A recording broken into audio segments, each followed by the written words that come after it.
welcome to Day of Data Science. We are pleased to have you here.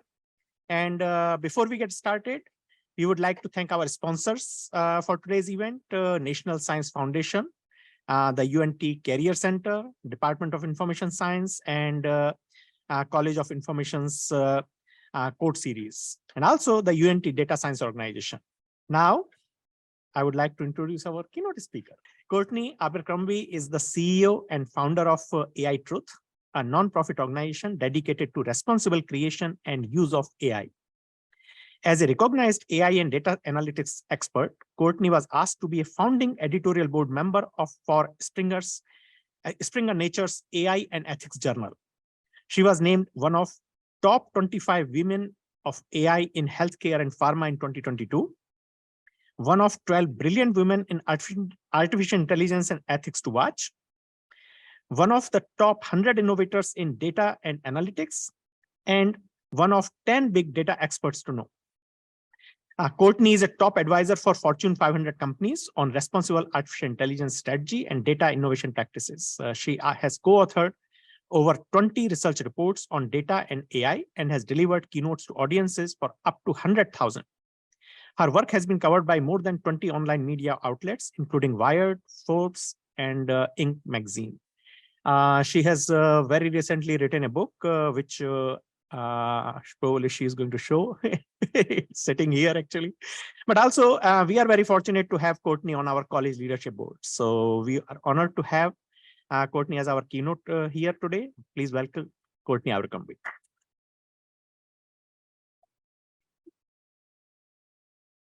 Okay. This doesn't exactly look like the future of healthcare, does it? A little grandma with a cell phone in her hand. But let me explain myself. And so I got to deliver this keynote up in Boston to a group of AI and healthcare folks. And they were everything from pharmaceutical to bioinformatics to healthcare providers like, your standard insurance companies to hospitals. And we actually got to have this fantastic conversation afterwards, which I would very much welcome for us to be able to do as well. Because like I said, I'm usually focused on responsible AI ethics, as we all know from generative AI lately, from all the fantastic new possibilities with ChatGPT, GPT-4, and so forth that we've been seeing. That's a huge need right now is to really understand the responsible aspects of AI. But I want to talk to you about a situation that occurred to me. Have you guys ever had just one of those gut-wrenching, unexpected phone calls? Whether it be, just a health, just kind of causes like this abject terror and panic in you. And when we're talking about healthcare, this is the type of thing you want to prevent. My grandmother was like a second mother to all of us, 7 granddaughters.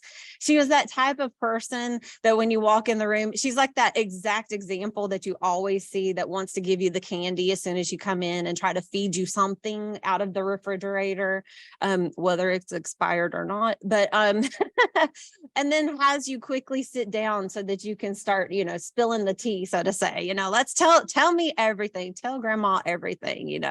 She's that kind of person. And this is a picture of her.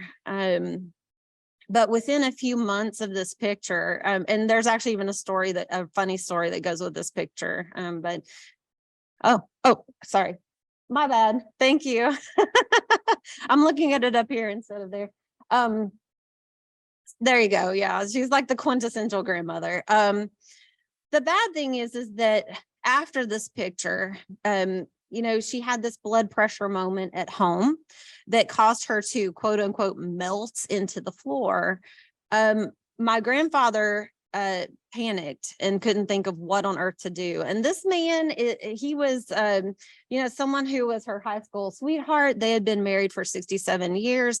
This man actually, he was still in the seniors roping club. So I don't know if you guys know about horses and roping and cowboys, but that's like the quintessential way that my grandfather was. And he was still baling hay, like picking up these big 75-pound things of hay.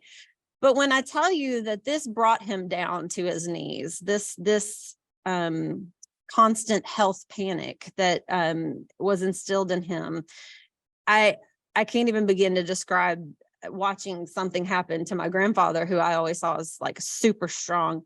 In this case, my mom was called 911. She's practically having panic attacks. She lived 5 hours away at the time trying to get there. Luckily, she made it in time. But the panic that it caused her, it was just beyond, it was almost like PTSD for her.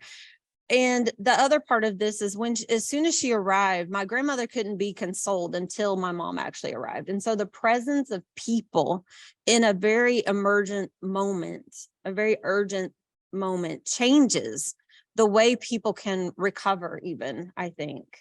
So we didn't know this at the time, but this was a downward spiral that we were going to see. I did take mental note of the fact that when my mom showed up,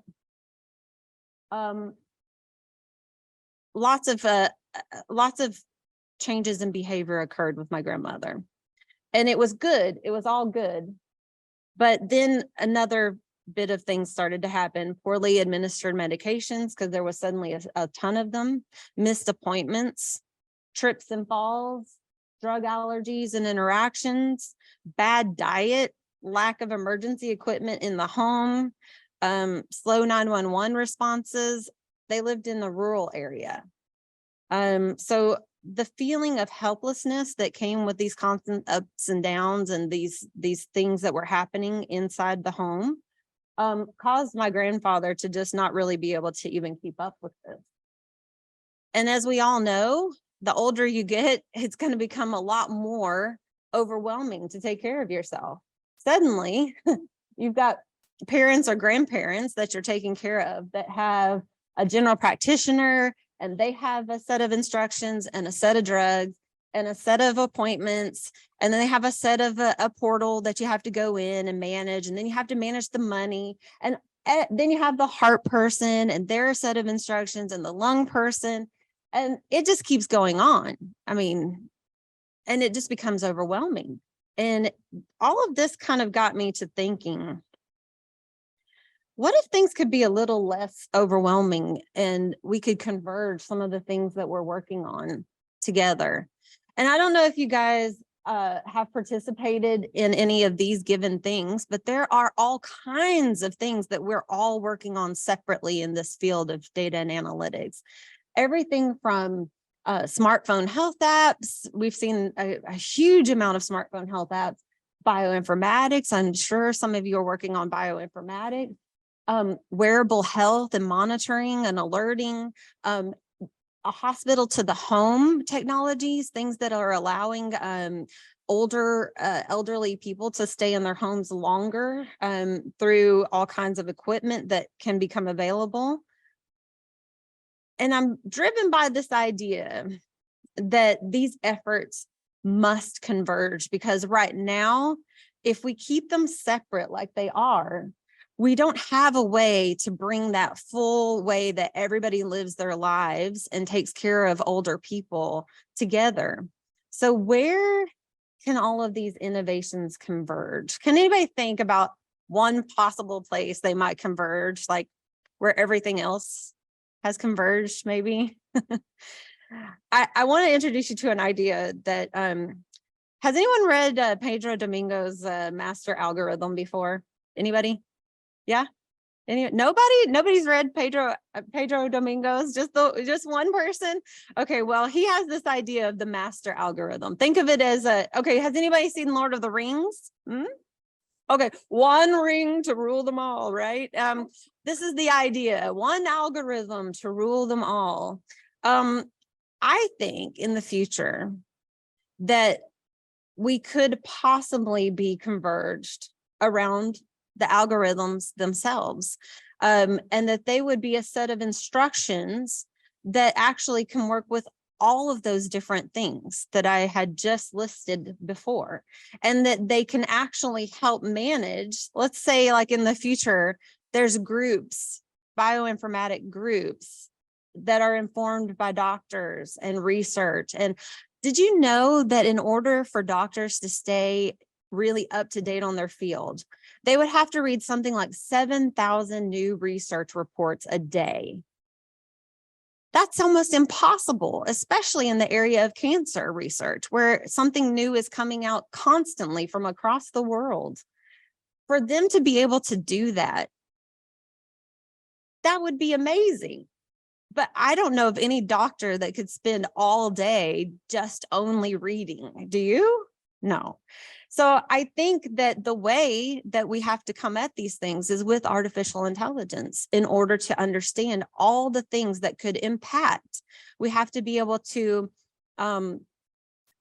perform queries in the way that we need to in order to explore fully what might actually help in this particular case. In this particular case, my grandmother was a heart health patient, first and foremost, because you have to pick a certain disease area, right? But we all know that usually it starts with one thing, but then other things start to fall, as well.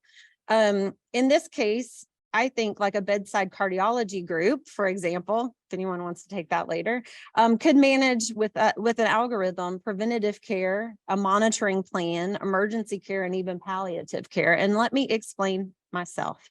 So what I mean is, I think that through digital personal assistance, they could execute the doctor's orders by setting up treatment defaults. So in our connected devices, such as the amount, the timing, and the reminding of medicines to be dispensed from smart pill bottles, wearables, giving water reminders, for examples, and smart fridge dispensers that only allow the amount prescribed by the algorithm.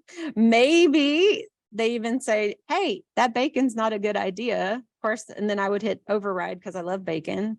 But, I think that could be an interesting future. Also using the use of smart calendaring in the smartphone to automatically set these general practitioner and specialist appointments back and forth with doctors' own calendaring functions, so that there's not having to be a huge burden on the administrative people that sit in the doctor's office themselves, because we all know that doctors' time, we're getting less and less. Are you aware that the number of doctors is not really growing in relation to how much need there actually is? So we're actually stressed to the point in the healthcare system, the amount of doctors. That's why, does anybody feel like you only get like 2 seconds with the doctor to explain like your whole life? And then you're like, what did I just do? Basically, I was just filling in work for a form, I think, as opposed to actually informing the doctor of my real scenario with their real eyeballs looking at me and understanding what on earth I'm actually saying to them. I think the use of these technologies can help with that situation and actually help us get the kind of care that we really need out of the doctors, the few doctors that we have left. So when we start talking about like pre-emergency conditions such as escalating heart rates, fall hazards that can be detected in the home using advanced wearables and surrounding sensors in a home. And then even emergency protocols could be set in case of incapacitation to give the patient the best chance of possibly surviving.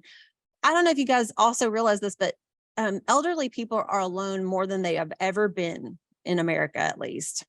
I know in other cultures, elderly people actually live in the home with their loved ones, but in America, a lot of times elderly people are in their home by themselves, and that's when the emergencies happen, and there's nothing there that can help them. And so if they become incapacitated, it becomes a deathly situation. So I think in this case, when we start looking at defibrillator bots, which actually exist today, that could deploy and attach themselves to a patient without much human intervention. When we start looking at activation of communications that could send out emergency notices to 911, and to loved ones who could actually start to talk to them in the same way that my mom talked with my grandmother, and that actually helped her survive that situation. I think we're really talking about game-changing innovation with analytics. And I want to read you just a little bit. Here's the book. Whoops. My goodness, I'm not used to dealing with the static mics. My apologies. So here's the book. I actually am going to read you just a little bit of an excerpt to give you kind of an understanding of how this converges together. And I've gone way ahead. I'm so sorry. We're way ahead. I was changing these on my screen, but I was not remembering to show you guys. So this is kind of the setup that I see and how it all comes together through a personal digital assistant. My bad for not showing you the slide. That's kind of what I was talking about with the bedside cardiology. One algorithm to rule them all or ruin them all. Hopefully not ruin them all. We'll have responsible AI in it, right? Here's the converged feature, but I'm gonna leave you back on this slide so that you can kind of take that in for just a second while I'm talking about this. So I'm reading you from the last chapter, if any of you do want to buy the book after this. So literally, let's see. My mom's avatar is sitting. This is a future scenario. My mom's avatar is sitting and she's having a hard time breathing. She can't talk. Her AI assistant has activated an emergency care protocol designed to tell and show me what is happening with my mom, especially when she cannot do so herself. My avatar projects back at her. Mom, can you talk? She's grabbing her chest. Now, I want to point out, this is something we can't do with just our cell phone, even though we think, okay, there could be a video, but she can't hold a video. She can't hold her phone. She needs this actual holographic type of approach with AR and VR, right? I'm looking at Dr. Sharag because that's what he does. He's a specialist in that. So many more things too, though. She can't talk. Her AI assistant has activated an emergency care protocol designed to tell and show me what's happening. My avatar projects back at her. Mom, can you talk? She's grabbing her chest. Mom's AI informs me that she is having a heart attack and it came on suddenly. Her AI has contacted 911. Help is on the way. My mom's AI had been trained by the bedside cardiologist group. My mom and I picked their AI because they were known for building a good bedside manner into their heart health assistants with added empathy training. The empathy training included contacting family and loved ones in an emergency. That's a differentiator in how we use analytics and data to help people, right? It's not always just about what you're learning from the data and analytics. Sometimes it's about what you put into practice as the next best action to take, such as calling a loved one or a family member in addition to 911. According to BCG, the bedside cardiologist group, patients' mindsets were key for survival in these life or death situations. I thank God, ironically, for the ability to be there for my mom, even though she lives 2 states away from me. Mom, I'm here with you. Please hang in there. And I watch as a little drone brings her nitroglycerin pills and waters. These actually exist today, by the way. They're little palm-sized drones that can actually deliver very urgent healthcare, such as pills and water. She takes them and her AI assistant unlocks the smart home's doors so the emergency response team can get to her quickly. Then the worst happens, she passes out. Q informs me that Q is my personal AI, that my blood pressure is rising dramatically and I may faint too if I don't calm down. I watch as a defibrillator robot rolls out from under the couch, finds my mom and immediately attaches to send her a bolt of energy. She revives and I let out a sigh of relief. Mom had been fitted for her defibrillator robot the same way I had been fitted for my clothing avatar, except for measurements were taken while she laid in various positions on the floor. She kidded me at the time. What if I get too fat for my AED bot? Because it's the same as light grid technology, similar to what's used in 3D print technology today, if you're familiar with 3D printers. Anyway, Q has full access to the vitals on mom's smartwatch during the emergency protocol as agreed to by mom and me in advance. So there's the responsible AI aspects as well. In order to calm me, Q informs me mom's heart rate is back to normal and reminds me to breathe. Q has learned from other emergencies that I calm down faster when I am focused on doing something. I escalate the more helpless I feel, and to distract me and focus my attention on doing something helpful, Q asks permission to book me on the soonest flight. I say yes. No budget constraints this time, just get me there. Because I'm kind of cheap like that sometimes. And Q says, on it. Now breathe. If we can lower your heart rate by 5 beats per minute, you definitely won't faint. So that's kind of where that ends. The other part of this is, I know you guys may or may not have encountered 2 AIs working with each other. Have you seen this in procurement at all, where one bot or one AI has to negotiate with another AI? Well, I think in the future, personal assistants will also be the same. They'll have to negotiate with each other. And so let me just take you just a little bit through some of that. I know we're almost out of time, so I'll try to make this quick, but Q lets me know that just like last time, it will supervise my mom's AI personal assistant. Mom and I agreed in advance that if anything ever happened to her, my AI assistant would supervise hers to ensure duties that require her permission will instead come to me. As a result, Q lets me know that mom's AI had given her permission to submit her heart attack warning symptoms to the bedside cardiologist group to help them train their AI. I give my permission as well. It's what mom would want, and I'm feeling especially loyal to that group, given that they never take our privacy for granted. And oh yeah, they have saved her life twice now. The warning symptoms are logged by her AI assistant and sent to her doctor digitally, along with her unified care record and personalized medical routines. What do you guys think? Is that out of the realm of possibility? I honestly think I've seen every bit of this technology is already being developed today, by the way. As a matter of fact, I saw some of it 5 years ago, but I still haven't seen the mainstream use of it yet. But I truly think that as we see more and more and more people living in their homes by themselves and having these emergency care situations, that we really have to figure out how we have the ability as analytics leaders here in this room, or future analytics leaders, how we can bring these things together and do so in a way that helps people become responsible with how they do these things. Because I truly believe that nobody is going to trust us to do all these things. Did you hear all the many aspects of life that I put into this? Everything from having access to your doors in your smart home, everything to the sensors and it monitoring every step you take. Nobody right now would dare give us all in this room the trust to do that because of what they've been seeing out in the marketplace around privacy and data security, and even just the use of people's information as a whole. And so at the back of the book, I'm not going to go through these individually because I know we want to take Q&A, but at the back of this book, which I hope and pray you will buy because I wrote it just specifically for you guys to help understand how can we go about this responsibly? How can we be those people, those brands, the ones that people trust? And part of that is building in things like empathy and humane, being able to assess whether a use case is a humane use case. Part of it includes, can we actually govern this thing correctly? And can we rectify and remediate a situation if it happens? And I'll give you, in the book, I talk about lots of different, for every single one of these, you'll get an example of where a company has gone wrong.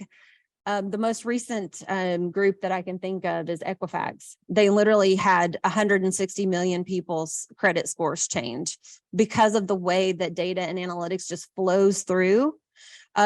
They automatically put, we all know that when we do scoring of any kind, it's usually going to be produced as some kind of a data feed, an API of some sort, or it's going to be a direct into an application that we're producing ourselves.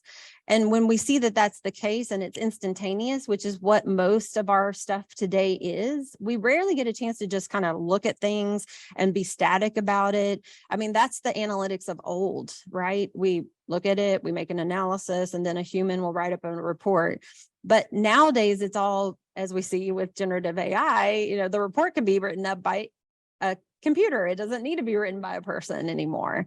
So at what point can we stop, govern, remediate, Do we have the people, the processes, the people, the job roles? Look at the whole new job roles that are coming out just because of generative AI. People are now prompt engineers. Do we have these things in place? Do we have processes beyond agile that will help us to slow down and take a look when data quality is so bad or so misshapen that we're overfitting on a regular basis? Do we have the tools that we need to document all of the things that we just did and that data that we just munched 6 ways to Sunday? Are we paying attention? If we had 160 million people's scores, could we go back and understand if we accidentally gave them erroneous credit scores, could we go back and fix it right away? The answer right now is the leading people in the world that do this couldn't. So I put the onus on us here, future leaders. Let's figure this out. Let's get ahead of this. Let's be the ones that everybody trusts. With that, I will turn it over for questions. Anybody? Yeah, thank you. Thanks. Thank you so much, Courtney. It's really timely for me because I am taking care of my mother in my home right now and all those different doctors. And yeah, I could use some AI in my home. Apparently my brain is not enough. But we're going to open it up to Q&A. So after this fascinating speech, would anybody like to ask Courtney a question? All right, we've got one from Dr. Montesino. Thank you, Courtney, for a great talk. So you had a diagram up there of the connection, well, two related connection between the different systems and then the connection between the different service providers. We're not, yeah, that one. So we're not very far away from the AIs in each of those writing their own code to interact with each other. Right. I mean, we're really, really close. Yeah. So given that the AIs are going to be writing their own code, their own interaction protocols, what's the role of these students going forward? They're not going to be writing a lot of code. So what's their role in this? You touched on it at the end. Yep. I'll come right back to this. All of this is your role. All 12 of these is your role. You have to make sure from the get-go that whatever that AI is going to do, that you've evaluated it and made sure that it's a humane use of AI. I'm not even kidding you when I say that there have been a group that I was aware of that actually produced a chat bot that would tell you about cancer diagnostics.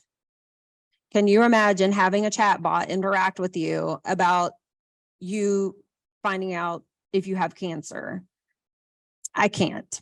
I think that's not a humane use of AI. A lot of people will argue about the state of the surveillance type AI, and the double-edged sword. We have to literally be able to go through each one of these steps and understand, do we have a process in place? Do we have people that can answer for these things that could be accountable? Do we have traceable AI? Do we know where the data came from? Do we know how it got munged? If it drifted at any point, do we know? We are the overseers of AI. We are the overseers of data. Data is where 90%, this is just a Cortnie number. This is not an accurate number by any stretch of the imagination. But when I went and visited all 150 different use cases that I logged with all these major clients across IBM's, spectrum of clients, which they only cater to the Fortune 1000, really Fortune 500, honestly. Every single thing that was going wrong with data. And everybody in this room, I would assume, has a love for data and understanding it and understanding the quality of it, how fit for purpose it is. That's the other thing. We have a tendency lately to do a lot of scraping, which I think we have to be very, very careful of. There's lots and lots of lawsuits nowadays for scraping because it's not fit for purpose often. If we're trying to derive people's hireability out of something they said on Twitter, that's not very nice, and it's not fit for purpose, and it's not consensual. So if you look up there, look at the consensuality part. But most importantly, can we govern this? Do we have practices in place that if we set the genie out of the bottle, can we bring the genie back into the bottle? Can we fix things that we mess up? We've even seen from self-driving cars in some instances that couldn't be stopped by police. The problem. We got to do these things. That was a long answer. Now nobody else gets asked questions. It was a good answer. Does anyone else have a question? Oh.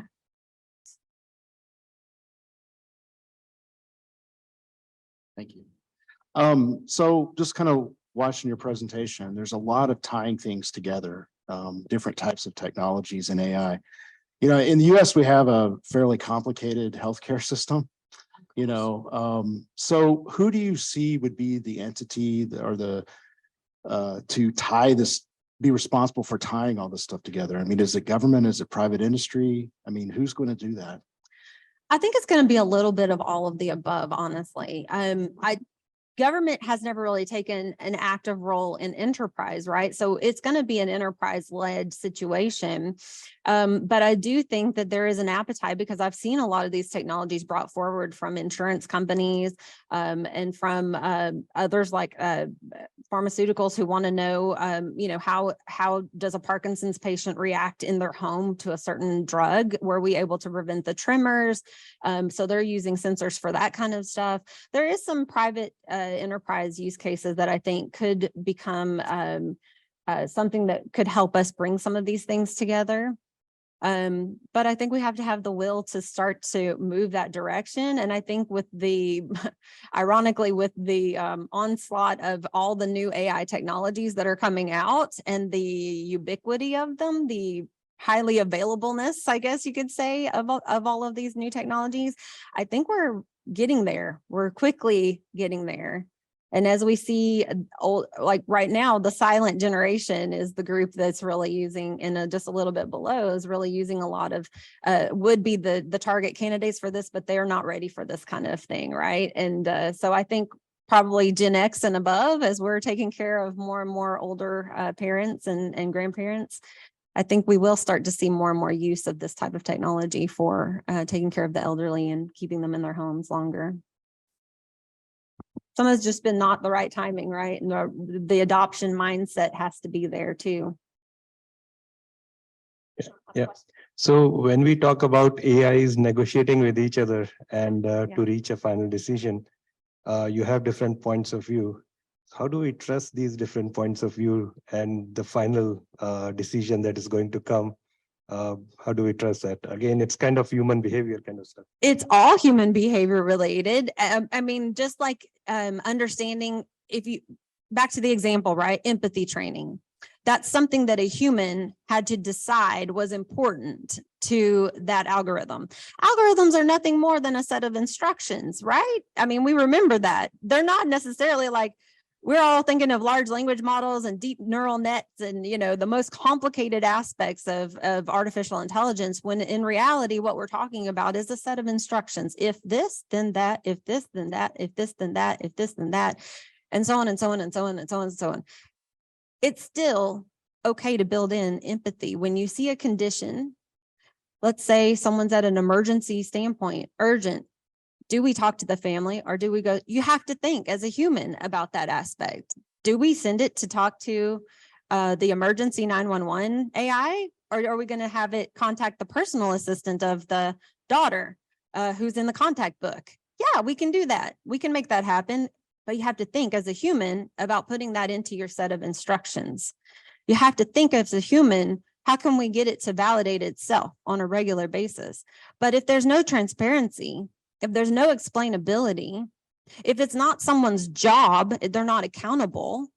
If we can't trace it when something goes wrong, we can't get to that point. We can't understand what was there. And a lot of companies right now are hiding behind trade secrets and IP, intellectual property, to say, but if I show you too much, then you'll just steal my idea.